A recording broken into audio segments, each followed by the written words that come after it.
Man, bringing my dad's car to life has cost me over $30,000 in almost 2.5 years of mistake, meeting the wrong people, wanting to literally slap the shit out of people. But hey, I'll show you guys what the car looked like at the end of the video. Not just to only me, but I'm sure you would agree that it is so well worth it that we push through and make this happen. So I want to share the story with you, man, of the pain point that I had to go through to get this car to where it is. So I bought the car for my dad. It was about $3,000. Car needed a bunch of things, man. Rust removal, obviously all the engine component that is worn down. The transmission need to be overhauled and a couple of electronics parts. So straight up first, what we did was my dad and I took a drive to one of our business partner, which does all the suspension and footwork, brake, suspension, bushing, engine mount, everything. We had them change every single part that is necessary. That means everything on the footwork, right? And I shit you not, man, on the way back, we were going about 120, my dad and I, after all the footwork is done, right? And the car was so quiet, it felt like we were going 80 and it was so smooth. Mind you, I have lower suspension, right? H&R spring, and I believe we have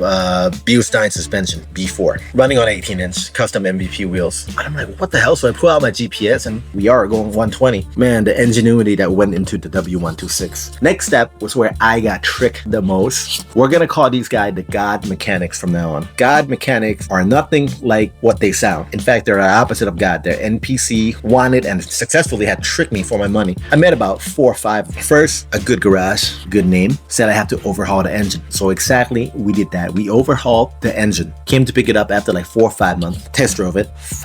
It was horrible. The pedal was not smooth. Every time I lift my foot off the pedal, the car dips the head. You know what the mechanic fucking said? And the owner said, oh, component in the engines are all new. That's why it's not smooth right now. Drive it a little bit. It'll be smooth. I'm like, nah, man, everything is wired wrong and put together wrong. All the crankshaft, all the torque, all the wrench was put together wrong. You didn't build this engine right. Having the car being like that, I was desperate to search for auto mechanics. Now, mind you, I have my main mechanics that does all the W124, but he's not an expert at W126, so I went to ask him, and of course he's gonna say yes because there's more money to him.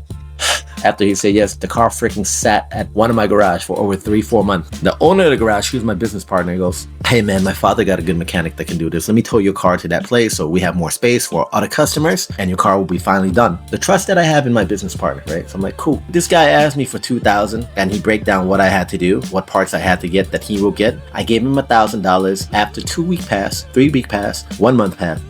No parts, no new parts, couldn't find the parts. So I decided to get my car out of there. I said, hey, I want my money back, that $1,000. What do you do with it? He said, I wire your aircon hose and I rewire something on the bottom of the engine. He did nothing. A hose, a rubber hose that is rewired correctly, the way it should be for the W126 that he did. Number 1 wasn't correct. Number 2 cost maybe less than $100. Nothing was wired on the bottom. Text him, he didn't reply. So I went to my business partner, told him about it. Their dad and mom was the one who invested in it. So I told their dad and mom about it. I don't think that dude exists or his business exists anymore. So lesson learned, don't fuck with me, guys. Don't fuck with anybody in the industry. Just be honest and you'll get your shit done. You remain in the industry, right? Don't be dishonest like this guy.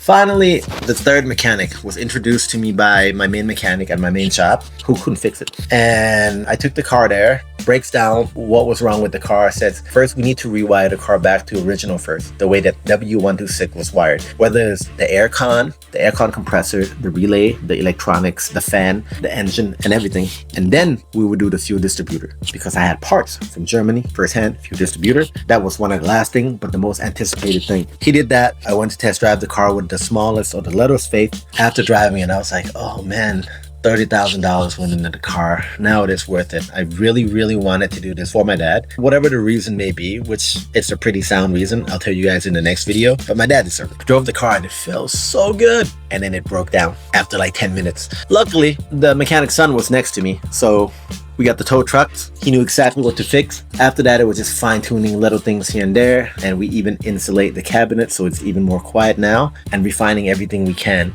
We also wrapped the car in premium Alcantara and vegan Napa and the upholstery that I found in a certain places. This exact maroon upholstery. Yes. Color combination of the interior came out good, super quiet. The sound system we put in there is good, but because I tune it with AI and I have a DSP from Alpine in there, which means I can tune each speaker with 32 band and I can time align everything in the car. Sounds more or less pretty damn amazing now. I'll tell you guys more about the fine tuning, the color, the spec, the interior later. But my take on this video is if you guys are building a car, find the right mechanic, take your time to find them. they exist in your country. I'm pretty sure there's got to be at least one in every country.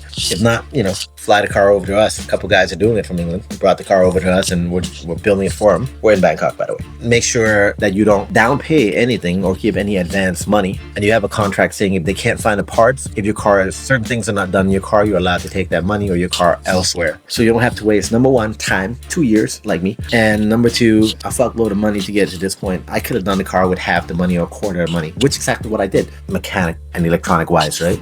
And that's exactly what I did with the final mechanic, who is now my business partner and packed until next year, and he'll be packed until the year after, by the middle of next year or in a couple months. So here it is, guys, just a couple of rolling shots of my dad's car, a couple of interior. Super proud of this. My dad's super happy. 2.5 years of journey to this point. It is well worth it. I've learned a hard lesson from it, and I will never make those same mistake again. Hopefully this video will help you guys, and if you guys have any question about restoring W1 through 6, whether it'll be color, rust restoration, wheels, fitment, we have our own wheel company, MVP Wheels, and upholstery. We can definitely help you out. I'll leave my line ID and my information below so you can get in touch with me. I'll give out first like 30 minutes free consultation. After that, I would have to kind of charge you for the consultation for my time.